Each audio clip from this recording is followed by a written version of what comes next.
Bom dia, pessoal. Hoje é a reunião de 17 de janeiro do Psitrafem. A gente vai começar aqui com como que é seu nome? Isabela. A Isabela, a apresentação do mais um capítulo do livro da Bell Hooks. Vou passar aqui para ela. Então, bom dia, gente. Pode iniciar. Obrigada. Hoje a gente fala sobre 2 capítulos da Bell Hooks. Então, é o Alegria Completa, Lesbianidade e Feminismo, e Amar Novamente, O Coração do Feminismo. Eu gostei muito desses 2 capítulos porque eles se comunicam muito, vamos dizer assim. Então, vou começar pelo de lesbianidade. Então, o capítulo começa falando o quão importante as lésbicas foram desde o início no movimento feminista. Tanto que, por exemplo, a gente tem a Marcha das Lésbicas, que, enfim, tem todo junho. Todo junho tem. Então, para os gays, para os homens, é parada gay, festa. E para as lésbicas é uma parada política. Então, é uma marcha, né? Então, as lésbicas têm muito isso. Parte das lésbicas tem muito isso de ter essa posição política. Então, até que ela fala aqui no livro que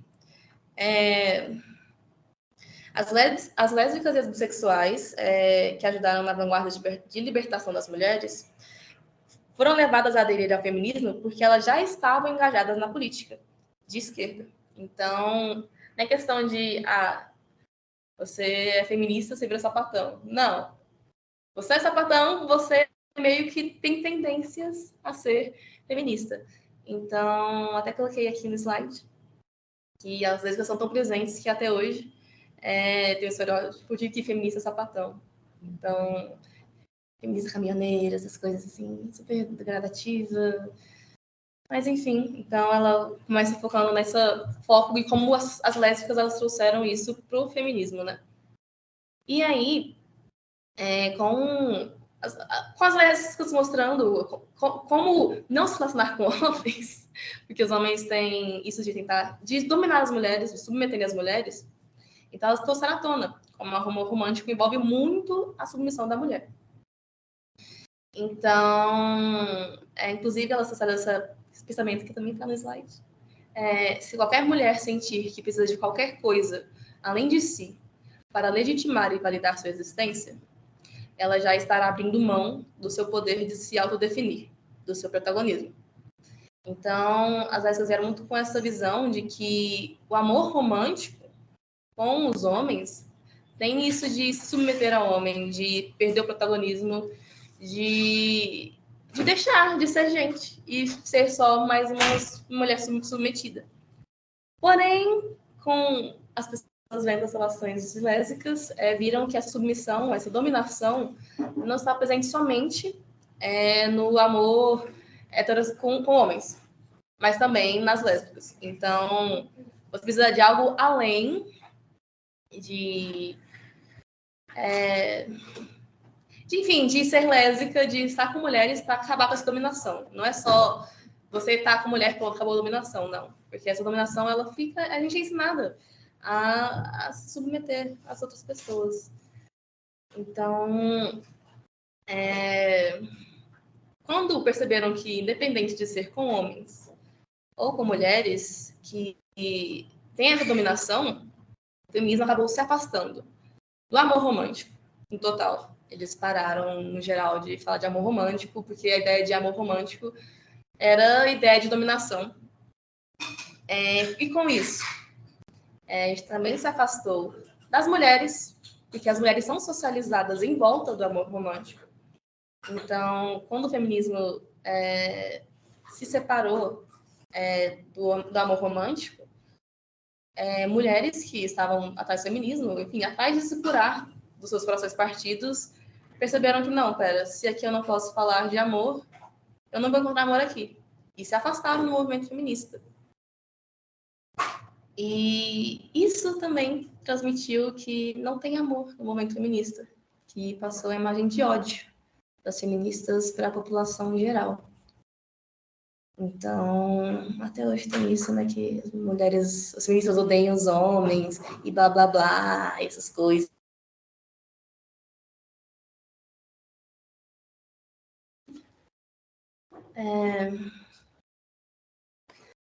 E aí, depois de um tempo que perceberam que precisa abordar o amor no feminismo, porque elas abandonaram isso, e isso afasta as mulheres no geral, as feministas, elas presumiram, elas observaram, né, criaram realmente uma teoria sobre amor, que elas chamam Nonato, e elas foram atrás do amor, que assim, que eu já estudei em outras matérias, eu estudei psicologia da sexualidade, o amor confluente, que é esse amor de mutualidade, um amor de igualdade, sem dominação. Então, para as feministas, o amor envolve essa mutualidade, esse amor confluente, onde não tem dominação. E eu falei rapidinho. Mas em suma é isso. Só isso tudo, né? Amor confluente, né? Confluente, sim. Eu até posso procurar o texto depois, que fala sobre os tipos de amor ao longo do tempo. Então, desde o surgimento do amor romântico, que a gente tem lá no início da Revolução Industrial, que tem as novelas, essas coisas, mas quando surgem as novelas, então tem o Homem-Garanhão, que ele vai de casa de mulher em mulher para pegar as mulheres que estão tristes e fazer elas ficarem felizes, mas depois ele vai embora e vai atrás de outras mulheres, até hoje em dia. Então também passa pelo amor mais depois do século depois da década de 50, que traz mais a sexualidade para a sexualidade da mulher, né? Então, a mulher ser um objeto de amor não é só ser a mulher dona de casa, mãe dos filhos, ela também tem que ter essa sexualidade ativa. Ela precisa ser objeto sexual necessariamente do marido. Um lugar de objeto. Né? Sim. É interessante, né? Porque ela toca num ponto. Ela toca num ponto que eu tenho bastante. Eu faço bastante paralelo com a vida prática. Isso que é bom, uma relação homoafetiva não é garantia de que não vai haver uma relação de subjugação em um dos pares, né? Então, assim, ela traz essa questão, o que é isso que a gente reproduz quando a gente se relaciona em pares? Que a gente reproduz esse estereótipo de subjugação, né? Isso que está muito atrelado ao amor. Né? Então, quer dizer, relações amorosas implicam em um renunciar e o outro dominar. Então, eu vou trazer digamos assim, duas vinhetas clínicas, digamos assim, para ilustrar isso. Uma é relacionado a relações homoafetivas, né? De lésbicas. Em um determinado momento, eu tive a oportunidade de participar, né, de grupos na faculdade, onde a gente debatia essas questões, e aí as colegas traziam depoimentos. Né? E uma colega trouxe assim, gente, tudo acontece muito rápido na relação lésbica. Sim. Tudo acontece muito rápido, a gente conhece, dali alguns dias já está morando junto, dali alguns dias já tá barraqueando. Ai, já casou, já tem 10 gatos.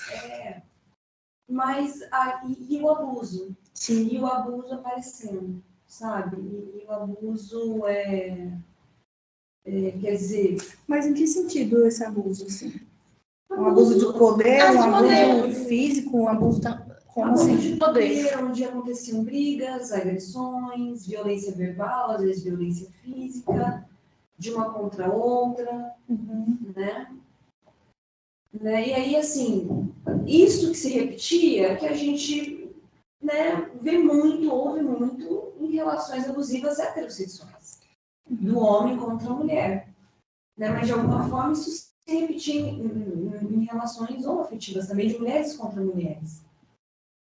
E uma outra vinhetinha clínica, que também, nesse bojo todo, nesse processo todo de escuta, de ouvir esses depoimentos e tudo, né? Que era um grupo onde estava em debate muitas dessas questões.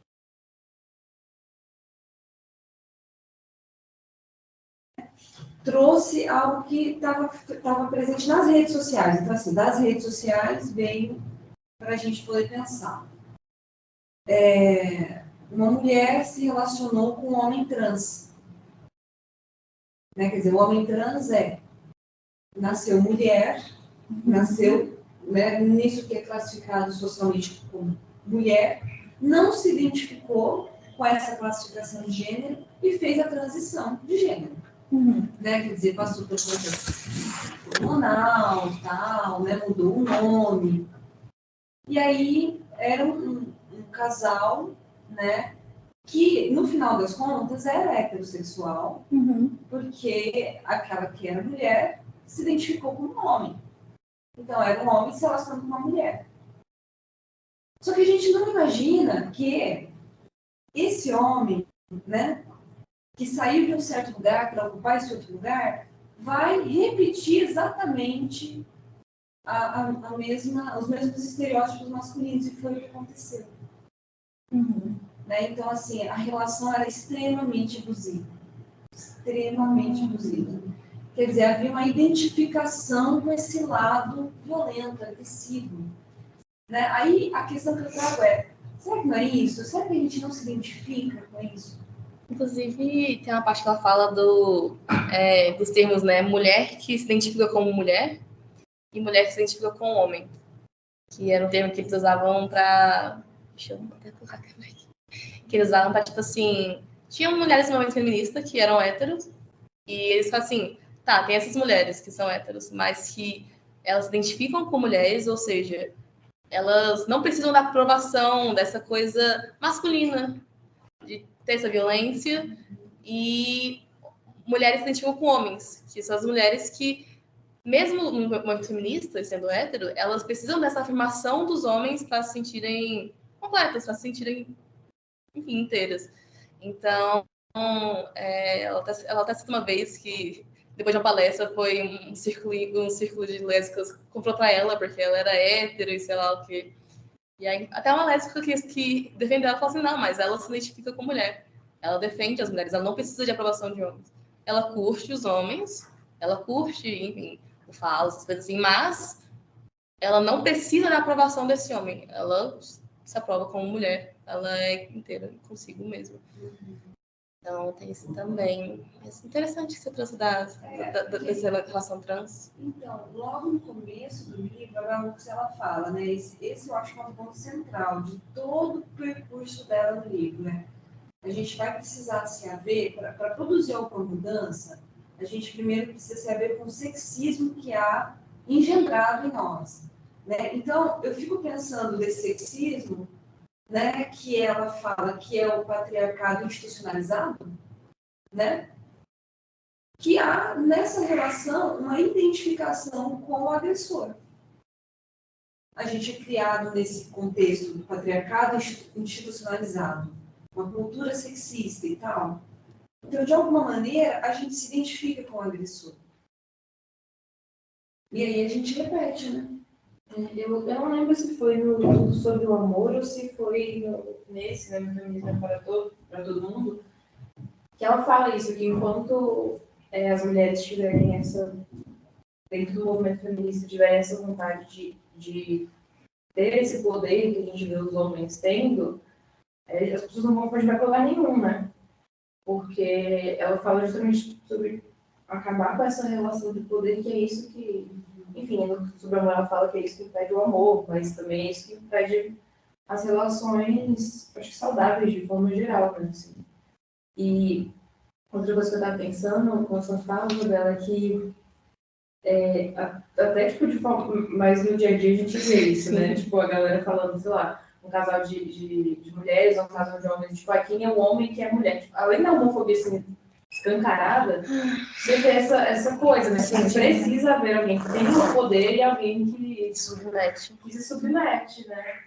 Enfim. Inclusive, eu acho até interessante, porque além das relações homo, né? Isso nas relações hétero também é muito interessante, porque com esse amor confluente, é um amor mais moderno, é assim, ele é mais novinho, lá com a década de 90, começou a surgir, mas, tipo assim, é devagar, porque é patriarcado, né? mas isso de acordos, de ter que ter acordos na relação. Então, as relações ficam muito mais fluidas, porque se você quebra um desses acordos, quebra a relação. Assim, não sempre das pessoas, mas isso é muito mais recente. É muito mais comum na sociedade hoje em dia. Então, é muito mais comum ter divórcio. Tanto porque várias outras coisas, mas também porque se você quebra um acordo, tchau. Então, tipo assim, não sei se isso foi necessariamente uma vitória feminista, coisa assim, mas de se dar valor também. Não é só... Eu vejo que, de um jeitinho pequenininho, o relacionamento não é mais... Se você não tem um relacionamento, você não morre para as mulheres hoje em dia. Você pode ter uma vida. Uma vida. Pode ser uma vida triste? Pelo que pensa? Sim. Até do ponto de vista jurídico, né?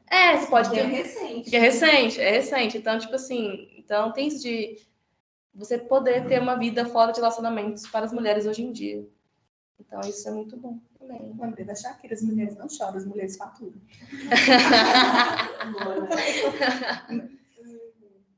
Gente, eu fiquei pensando acerca desse afastamento, né, que teve por um momento aí do feminismo, acerca do amor romântico, né? Porque parece que... Vira. É pra muita coisa para gerenciar. Pronto, aí. Acerca do amor romântico, porque parece que as coisas, geralmente quando uma coisa está dando errado, já viu a teoria do bambu?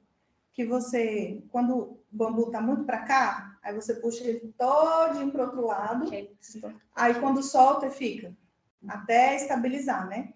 Então, me parece que foi um pouco isso que aconteceu aqui, do amor romântico. Porque o problema não é o romance, né? O contato, a afetividade, o problema é essa relação de submissão, né?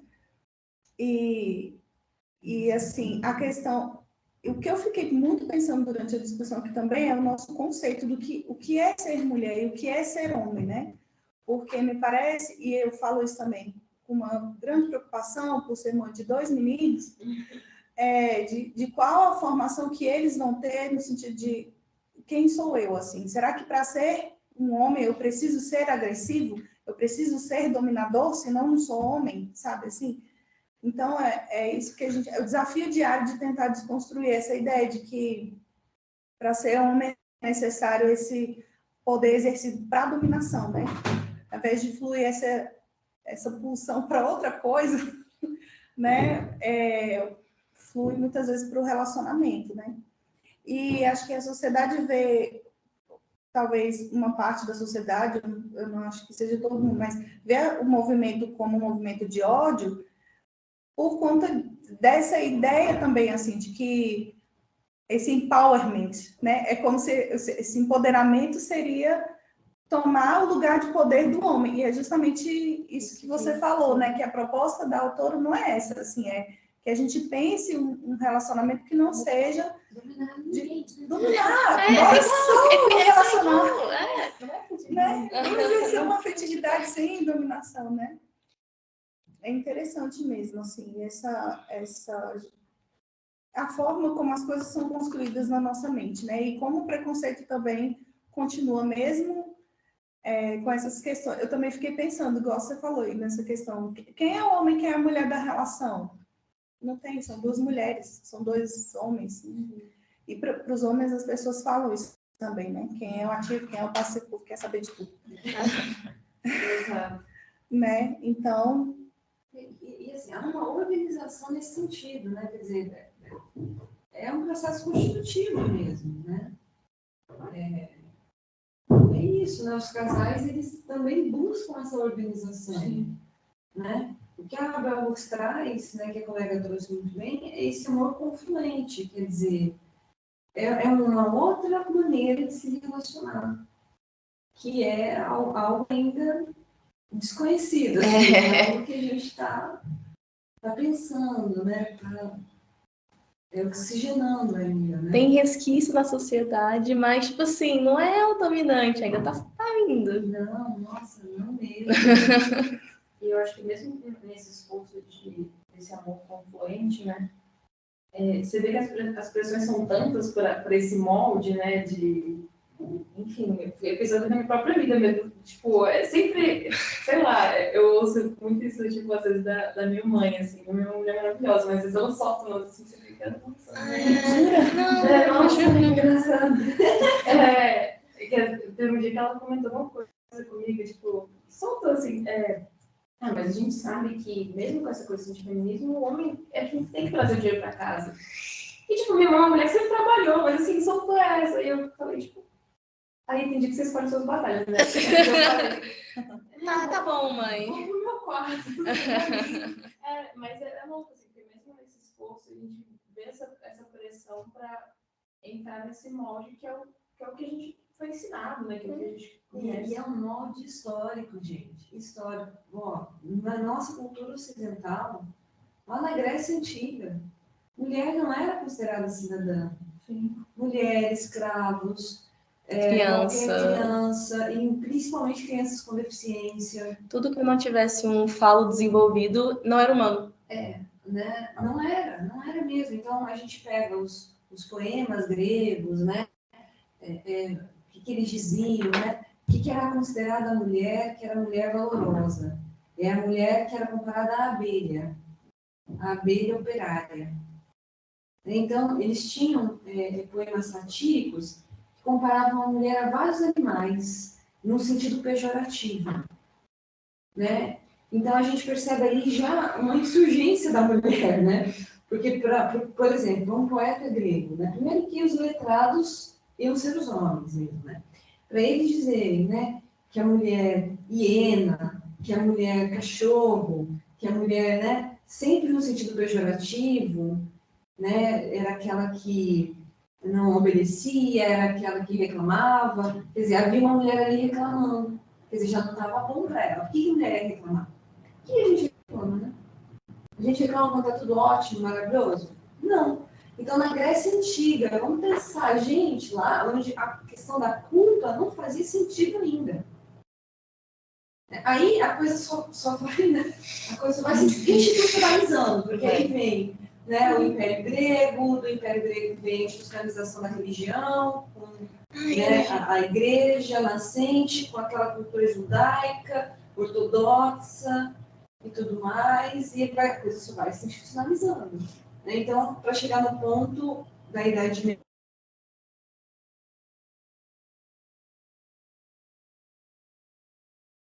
a alma da mulher já era considerada como uma alma pouquíssimo confiável. Ela faz bruxaria às vezes. Ela é mais apta a se relacionar com o demônio, né? Então, Ela que é a origem do pecado. Não confia na origem do pecado, tudo, né? E aí, até na década de 70, as feministas norte-americanas, elas vão denunciar que até na década de 70, as faculdades de psiquiatria traziam o perfil da mulher como um perfil psicopatológico. A mulher histérica por natureza, manipuladora por natureza. Isso repete, isso se perpetua até hoje. Não, até hoje, né? Quer dizer, é uma história antiguíssima. Então, para a gente fazer esse amor confluente, né? A gente está desconstruindo toda uma história milenar.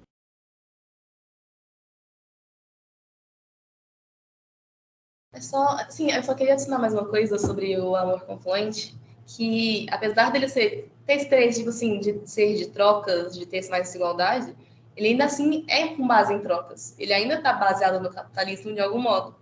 Então você iguala as trocas. Então, os dois precisam ter prazer durante o sexo. Precisa dividir as atividades em casa, mas ainda tem o peso do capitalismo ainda no amor confluente. Então, são trocas. Então, mesmo assim, no amor confluente, a mulher tende a se doar mais. Porque a mulher são ensinadas a se doar mais, elas são ensinadas a receber. Né? Mas é uma ideia que está vindo, está surgindo. Mas um pouco mais de igualdade, vamos dizer assim, né? Pois é, porque é o jeito que a gente é socializada, né? A gente é muito socializada para ser quieta, para servir, né? Para aguentar muita coisa, engolir muito sapo, né? E então, para conseguir, inclusive assim, é a questão da autonomia, né, que a professora Carla tem falado tanto, assim, e dado alguns exemplos, principalmente ali no Instagram, de você não precisar de uma outra pessoa para ser você mesmo, que é um dos slides que você trouxe. Sim. Fala isso, né? É. Para você ter a mulher protagonismo, né? Ela precisa ser protagonista, ela não pode ficar em volta do falo. Exatamente. E aí, me parece que em alguns momentos na minha vida, assim, no relacionamento amoroso, às vezes o marido falava assim, não, então beleza, aí você assume essa parte aqui. E aí eu ficava, gente, como é que eu vou fazer isso? Não sei fazer isso, não. Tipo, assim, não fui preparada para isso. Tipo, porque a gente tenta, né, fazer uma coisa igualitária. E eu acredito que muitas coisas que eu passei para ele também, especialmente no âmbito doméstico, era nesse sentido. Ele olhava e falava, não sei fazer isso. Eu falei, quem não sabe, aprende. Então, vai lá.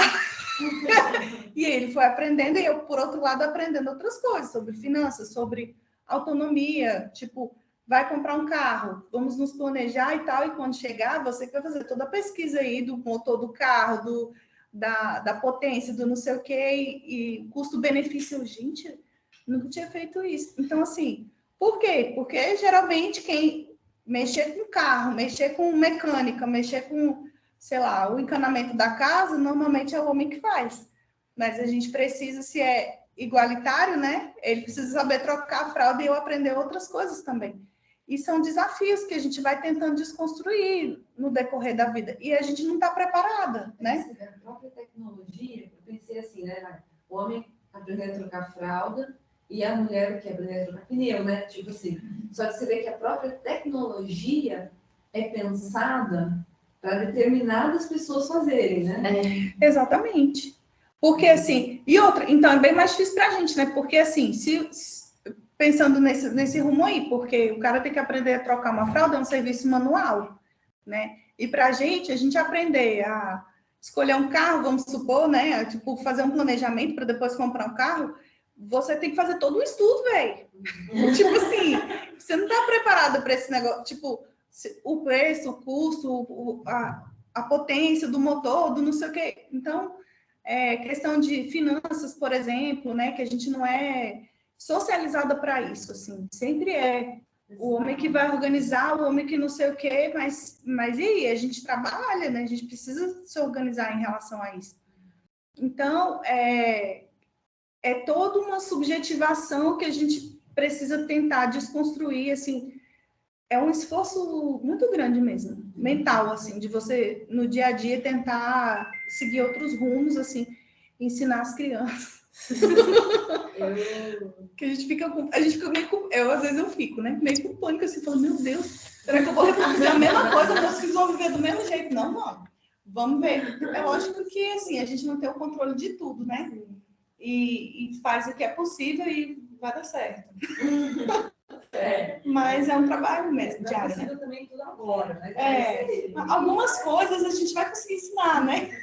Tipo isso. Eu pensei duas coisas que você falou. A primeira aqui, como é que essa coisa é louca, né? Porque a gente, de uma tá falando sobre trocar o pneu, né? E aí, tipo, homens trocam o pneu e mulheres vão trocar fralda. Tipo, gente, o pneu fura o quê? Uma vez a cada 6 meses? Você troca 10 fraldas por dia. Tipo assim, então muito bizarro, né? Enfim, mas isso é só desabafo. O que eu ia falar é que a gente vê também muito disso, de assim, sei lá, querer mais participação dos homens, ou então, sei lá, eles assumirem mais tarefas domésticas, enfim. E aí eu acho que entra essa questão do amor confluente, que é exatamente o que a Ana falou, tipo, você vai aprender a fazer essa parte, que teoricamente é minha, e eu vou aprender também a fazer coisas que teoricamente são suas.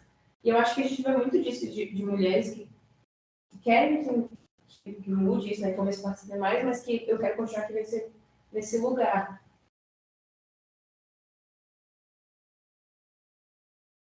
O pneu entra no fato de você ser um adulto funcional. Se você tem um carro, você vai aprender a trocar o pneu para você não precisar. Né? Agora, a fralda é tipo, se você é um pai ou mãe, você precisa trocar a fralda do seu filho. Também entra na questão do adulto funcional. Tipo, você tem filho, você aprende a trocar a fralda. Enfim.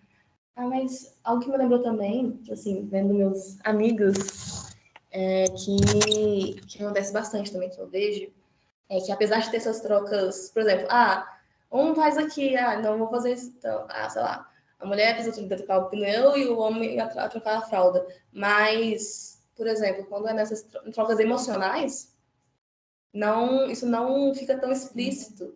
Então, eu vejo muito isso com minha amiga, tadinha. Aquela amiga que a gente fala assim, não, termina, todo dia. Ela fala assim, vou terminar. E tá lá faz 3 anos. Enfim, mas... Nossa, deu até tristeza. Mas é tipo assim... ela... Não é fácil a gente sair de relacionamento. Não é difícil, mas é tipo assim... Ela faz aniversário de surpresa pro namorado, faz presentinho, faz desenho, faz sei lá o que, sei lá o que, sei lá o que. Mas aí se ela não fala, eu te amo 2 vezes no dia e fala, não, mas você é muito insensível, você não fala que me ama. E tipo assim...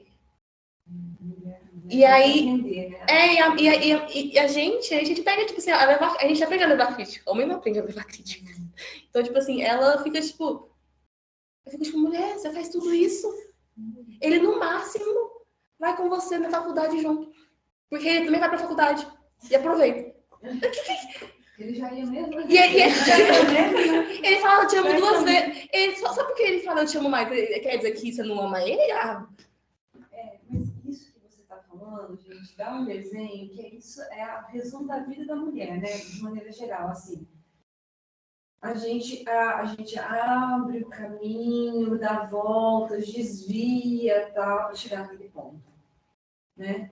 O homem fala, não vou fazer isso, é aqui, ó. É aqui, é linha reta aqui, ó.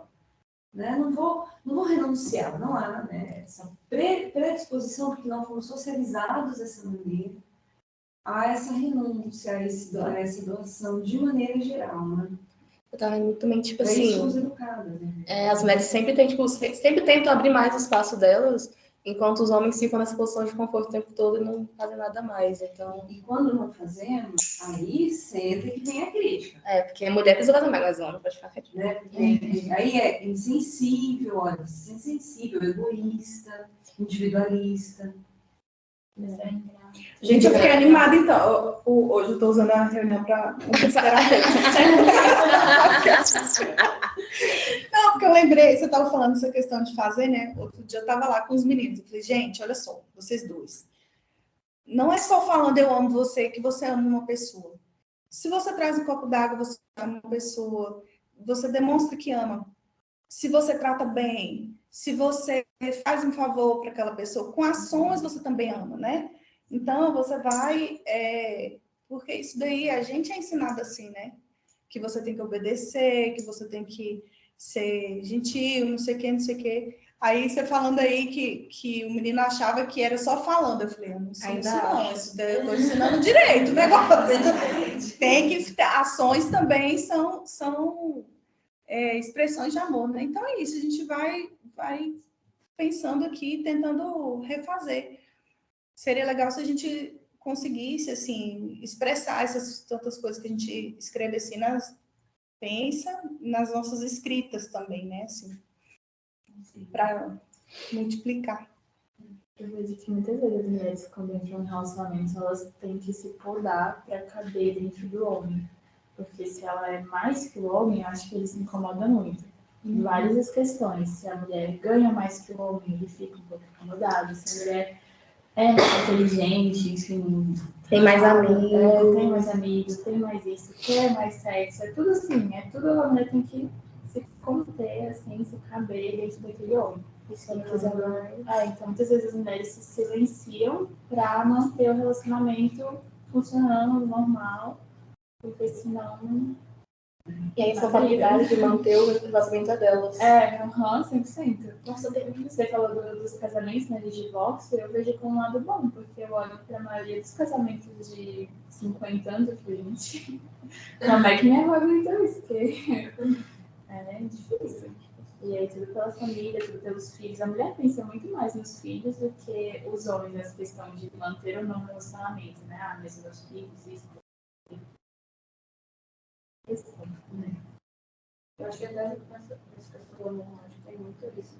do tempo, né? Tipo, ai, o casamento de 50 anos, que às vezes é um casamento cheio de violência, horrível, Traumatizador, né? Exato. Crianças todas. Exato. E aí eu penso muito nisso, assim, na verdade, porque eu tive muitas conversas dessas com amigos, e aí eu pensei, tipo assim,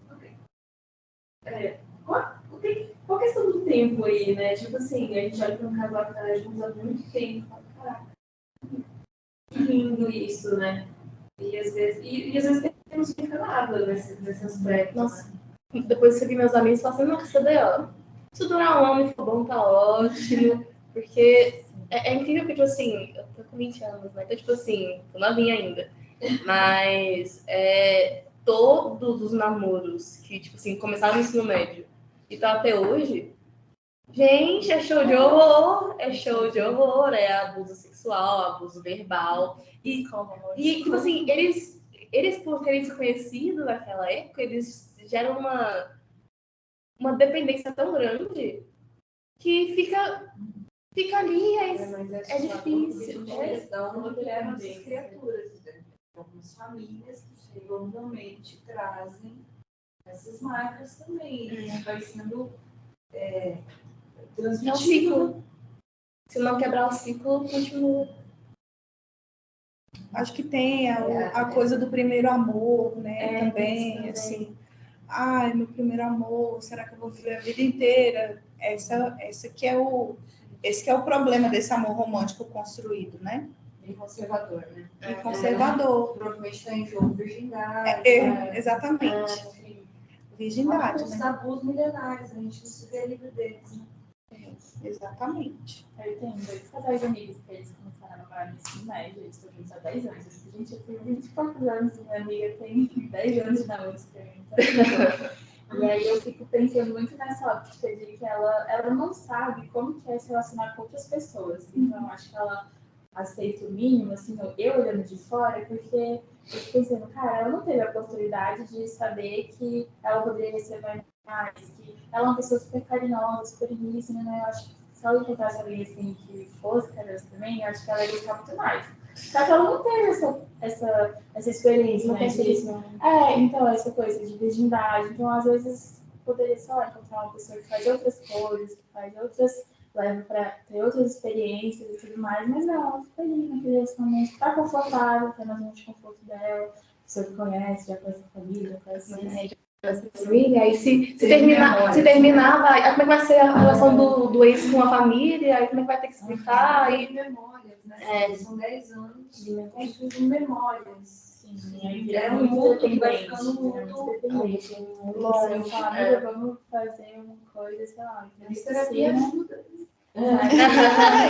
Amiga, já pensou? Faz namorado, né? E com essa coisa das memórias, eu fiquei tipo, gente, 10 anos de relacionamento, tipo. É muito, 24 anos. Não, e é muito. Meu Deus! Você se doa muito pra construir aquilo, né? Ai, eu tenho medo desse Você se doa muito pra construir aquilo, né? Então eu acho que entra na questão do luto mesmo, de esse relacionamento vai acabar e são 10 anos da sua vida, né? Eu acho que o problema aí, na verdade, não é nem o tempo, o relacionamento tá ruim, né? Sim. Porque começou numa época de imaturidade, mas assim, evoluiu de uma maneira ruim, né? Sim. Porque se forem 10 anos de relacionamento, mas um relacionamento legal, que você vê que não existe abuso, que tá tudo bem, O que eu vejo. O que eu vejo bastante é que, tipo assim, eles começaram a namorar imaturos e aí estão amadurecendo sozinhos, só que, tipo assim, como eles começaram imaturos, eles manteram os mesmos imaturos. E aí eles levam essas coisas deles de 14, 13, 12 anos para agora que eles estão com 20 e tantos anos. Pronto, tipo aí assim, terapia ajuda. terapia. Exato. Gente, libera a fila do CAEF pra minha amiga, pelo amor de Deus.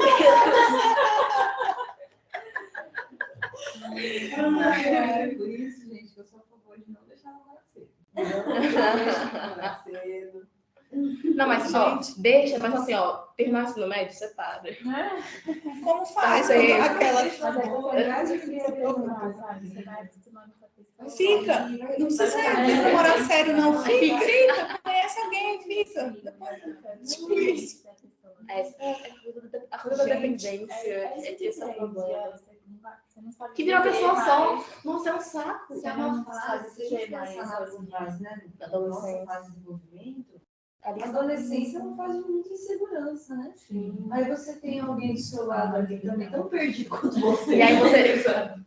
E aí vocês estão ali sonhando com um mundo mágico e tal. E aí, nessa época que é pra ser formação da pessoa, as duas pessoas viram uma. Estereotiza.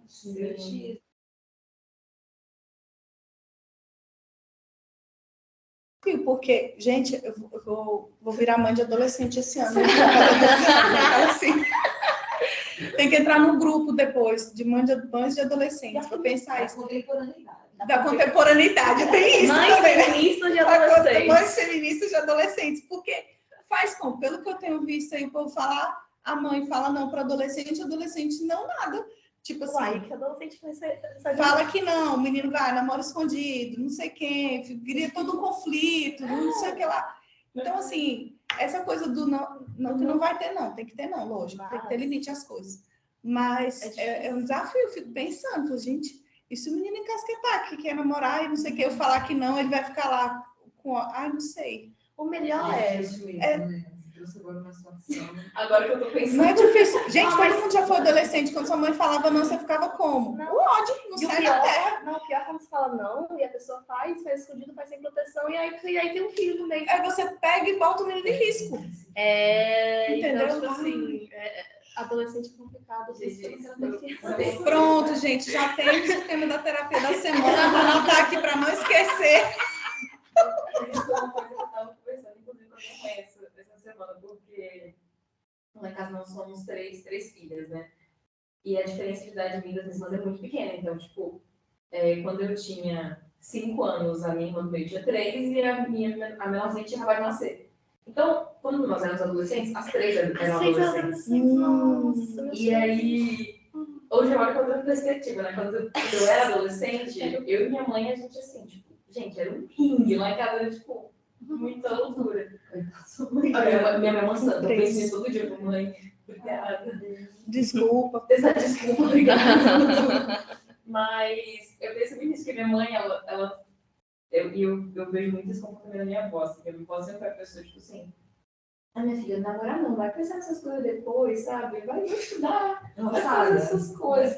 Minha avó sempre falou isso, assim, e aí minha mãe, quando a gente era adolescente, ela sempre falava, tipo, olha, se fosse você, dava atenção para outras coisas. Mas, se acontecer, né, se conhecer alguém e tal, aí ela dava as orientações de forma mais prática. Tipo assim, se cuida, faz isso, faz aquilo, faz aquilo. Mas sempre teve essa conversa de tipo, eu recomendaria outra coisa. Pensar em outras coisas, vai estudar, vai sair, vai se divertir com a vida. Mas é boa estratégia. Porque se você bate de frente, né? Se você Aumenta se você fala não, a pessoa quer querer fazer. Eu via muito essa estratégia, porque eu agora, né, eu sou um pouco mais crescida, mas quando eu era adolescente, minha mãe falava não, era tipo, gente, era quase uma coisa de tipo assim. Tortura. Você não pensava, era tipo, como assim, não? Já fazer isso agora. Vou fazer agora. Verdade. Então sempre vai ser assim. Quando sua mãe, né, quando a mãe coloca na nossa mão a responsabilidade. Aí você fica, tipo, socorro. Tem pessoas com consequências também, né? Fazendo terapia e tudo mais, como todo mundo. Mas Nossa, sim. Mas eu vejo isso de uma forma positiva hoje, porque continha um pouco disso, sabe? Tipo, esse não, tipo, não, você não vai fazer ponto, sabe? Nossa, fica a dica. Eu lembrei da minha mãe, quando eu comecei a namorar, ela falou assim, Isabela, você tem uma consulta tal dia, eu só me levou no ginecologista, me encheu na sala e ficou de fora. Eu só assim, você vai falar no médico, me levou e me encheu na sala, tipo assim, se vira. Eu, tipo, socorro, eu só me tô aqui. Mas eu entendo a preocupação dela, porque tem pessoas que vão rápido, eu mais devagar, eu realmente não demoro pra cá, mas tem isso também. É isso, gente.